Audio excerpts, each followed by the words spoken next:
Welcome to today's episode of the Cross Labs podcast, On My Mind. So for this week's episode, Oneris has a really interesting suggestion that he brought up a few episodes ago, and it's a special idea for using ChatGPT-like models for people who like to think by talking out loud, something like a Socratic GPT. So that was the thing on the first episode that we were talking about the different large language models. And when we were having that conversation, I think it was Nicholas who mentioned the idea of the semantic search engines. And I figure if we have a place like, let's say, Wikipedia, where we have a bunch of knowledge, we have large language models that can make conversation, and we had a system like a semantic search engine, I could give an argument, and then this search engine will find why this argument might fail and question me through a large language model, for example. And then through that conversation, I can build knowledge. You could always prompt it. I mean, I know a guy who basically uses ChatGPT to talk to Lenin's ghost, so... Okay, and that's today's episode. Thank you, everyone. Well, I mean, like, you know, we're obviously very bad at attacking your idea, I guess. So you should get ChatGPT to attack your idea of a Socratic ChatGPT and see what it comes up with. And then that will tell us why it's a bad idea. Either because it will tell us or because it will fail. Maybe it's a good idea first say to GPT chat what his role at the moment, because it followed the conversation. So if you just say at first, look, I just want your company, not much ideas about the thing, then maybe it follow the conversation. For example, you say, oh, I'm tired. Then it doesn't give you a lot of information what can be the reason of being tired.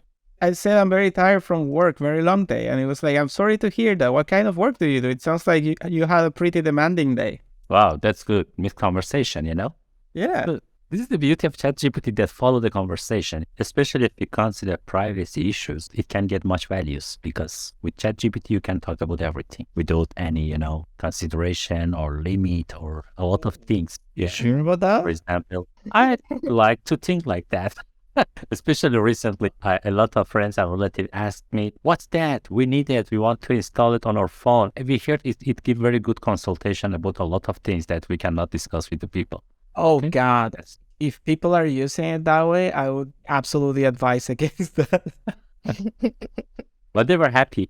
Later I asked them, does it help you? They said, yeah, it was very good. For example, a friend of mine wanted to use it for family issues. So what's taking consultation? So if you see it like that, a company that we are just talking to ourselves and also whatever and giving some response, that's kind of good. Just the fact that I'm doing an account into the chatbot and giving that much privacy for a big tech, it's too much of a thing for me, I think. Let's say Google has a very detailed profile of me. I think I showed here the other day how good of guesses they get of me. And then I tell Google that I have certain family problems, for example. Then they can accumulate that data to aggregate with more precision all the stuff that are profitable for them that might not be healthy for my mental health. And I think there is a lot of problem with unlimited access to your own personal life to a large language model owned by a corporation. Well, I mean, there's a broader thing that society works when there is a sort of free space to move, a neutral landscape where people have the ability to make a choice that isn't going to be, criticized or inspected by other people. If you have something where everything is visible, if you have something where everything is evaluated, then the problem is once you have even small differences in people's goals or values, those become stopping points for everyone else around them. So you think, okay, well, wouldn't it be better if everyone made the perfect moral decision always, but the perfect moral decision is different for everyone. And if you really, really insist on controlling even that small difference of this guy's eating pine nuts and that's supporting some, autocratic regime somewhere because of the politics of pine nuts that the guy's not aware of. And, he can't eat pine nuts now. He shouldn't eat pine nuts. Then that guy's going to find something that you do that, that he can make an argument against in his system of values. And everything just gets kind of this very absolutist, you can't live with other people. That's not very functional. Having some things you don't know about your neighbor, that can help not make those things subject to becoming suddenly very salient and something that you have you feel like you're compelled to intervene on, or you're compelled to somehow correct that or make it go your way. But that has more to do with sort of the radical transparency kind of privacy than you have privacy with other people, but you don't have privacy with Google, which is a different kind of pattern. if I put the privacy and like the data mining aside and just consider the privacy of talking with the chat model locally, there is a fair point that there is a difference between having a large language model locally and something like a service, ChatGPT or Sydney or whatever. Because if they update their checkpoint or whatever, then that conversation that I might have with my quote friend, it's gonna be gone. The brain is going to be reset. But what if I actually develop a friendship? I actually thought people would be more critical to having a friendship or a companion in a chatbot than they actually are. I'm amazed on how seamless the general public has been into giving an opinion to ChatGPT or any other model as if AI is telling the absolute truth. In Colombia, there was a controversy the other day because some football club asked ChatGPT was the best football club in Colombia, and it said that team. So then everyone was saying, like, because AI always says the absolute truth and factually correct, this is the biggest team in Colombia. I could hypothesize a bunch of things. I think probably the safest thing is that I think by and large, like people are very happy to put off the responsibility for thinking on other people if they at all can. It feels good to a lot of people to be able to say, I don't have to think about this. I can let this other thing think for me. That's probably the most neutral way I can put it. Yeah, people already do that anyway. So in that sense, the fact that ChatGPT makes it even easier to do that is, it's not so shocking that people kind of are using it that way. I do think that the reaction to people forming relationships with ChatGPT is still, like, I don't get the impression that people are incredibly accepting of that, but I have a feeling that the response is more contempt than it is concern. So that's why it doesn't become like a huge, scandal, because it's like, oh, how pitiful is that person that's how he had to form a relationship kind of feeling. So doesn't really get most people to have like the energy of we have to stop this, right? It's more of like, I can feel that I'm better than that person, so I'll leave it be. Or any kind of like class signifier that isn't your class, right?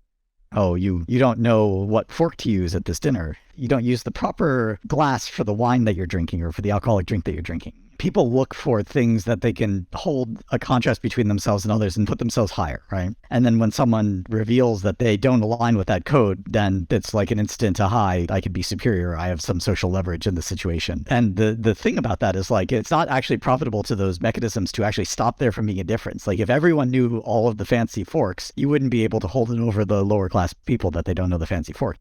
In that situation, there's a benefit to criticizing it while not actually fixing it. So I think like that kind of contempt probably also exists for people who seem to be not getting some things that other people are getting and get them from language models instead. Let's put it that way. I have a feeling that when people see that kind of thing happening, rather than like, we have to stop this is, bad for their health and we need to intervene, it's more like, oh, I can feel good about myself because I don't need ChatGPT to have a friend. But I'm pretty sure that at some point when Apple puts it as a paid feature in the Apple Plus bot, then that's going to be the thing. Oh, yeah. Like I said, I just want my computers to quietly compute to themselves, not talk to anybody except for me. That sounds like you would be in a very jealous relationship with your GPT model. I caught my ChatGPT talking to somebody else, super angry about it. Yeah, well, I mean, the content of the conversation is probably credit card numbers and, you're... Let's say that they turn the Google chatbot into a friendly kind of thing, but then Google also have my credit card information, and then my bot buys me a gift with my own money on my birthday. I could see a cultural norm where people are like, I want to be surprised by gifts every so often. I'm going to give my bot $30 a month to make pleasant surprises for me, like sometimes have food ready for me or who knows what. Like it's worth $30 a month, even if a couple of months I don't get things that I actually want or need, just because you can put some kind of value to the spontaneity of the surprise of it. You know what's the thing? So I would like that to happen with a not so smart bot, because if you give that capability to a large language model based bot, then it could argue that something that you absolutely don't need or might be detrimental for you, it's actually a good thing for you to have. Yeah, but like so can your neighbor or like your coworker. Like you got me to buy Forza, which, arguably is maybe not the healthiest thing to buy. You bought Forza 5, right? Or... Yeah, I bought Forza 5, so I got the expensive one. Oh, God. Yeah, see? Oh, God, we have a Gary Lineker situation here. I don't know what that is. Actually, that's a very good thing to talk about. Imagine an AI model. See a law proposed by a government, and it says the language used in this proposal is not too different than that used in the 30s in Germany. What would people say? AI, we're given this property that AI is telling always the absolute objective truth. What happened with Gary Lineker was that he said something, of course I'm paraphrasing, but it was around the same words. So his bosses at the BBC were saying that he was comparing a government proposal with Nazi Germany. But he never even mentioned the word or anything. He just worded like that. What happened the day that AI gave a politically opinionated statement like that? Oh, you mean what will happen? Yeah, I think people will just like scrub it off as in, oh, let me regenerate the post, but it wouldn't have the same weight that we give when someone tweeted, even if it's on their private space. It wasn't even on the TV channel. Oh, I mean, I think that varies a lot. You know, they had the Eternal Seinfeld thing got kicked off of Twitch because of something that got generated. I'm still so conflicted about that decision. Like, I don't think, especially because I've seen worse in Twitch. Well, I mean, yeah, like that's the thing, that also there's the sensationalist aspect of a lot of this, of like catching a company in something bad, you know, to say, aha, like I caught it and doing this, you know, horrible thing. But at the same time, like, well, we're not at the stage yet where these things are actually tied to taking actions in the world, like buying things on your credit card. So like, I do think that, at least for me, the sort of bounds of how bad a speech act can be are tighter than how bounds of real, like a physical act can be.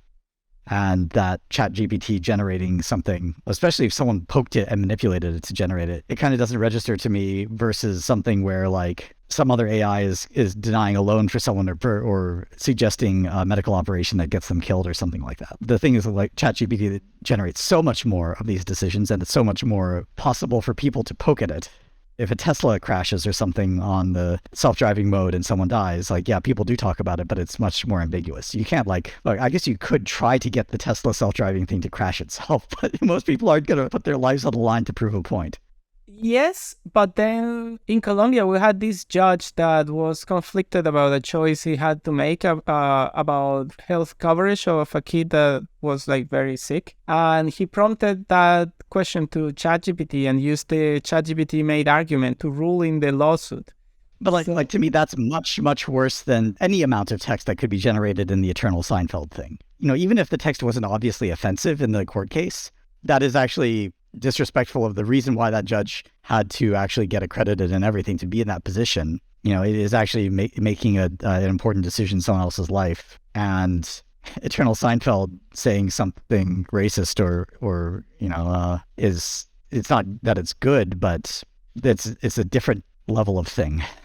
I guess like I would say like the attention weights that we put on things are disproportionate to the outcome. It's basically like pineapples in England back in the far day when they first discovered pineapples in the continent. Well, in the American continent. I'll cut this part of the podcast. No, go on. Come on, we're all here for the pineapples. Yeah, of course. Now where are we going to transition to pen, pineapple, apple pen? That's it for this week's episode of the Cross Labs podcast On My Mind. Don't forget to like and subscribe so you'll be the first to know when the next episode is out. Thanks so much for tuning in, and we'll see you next week.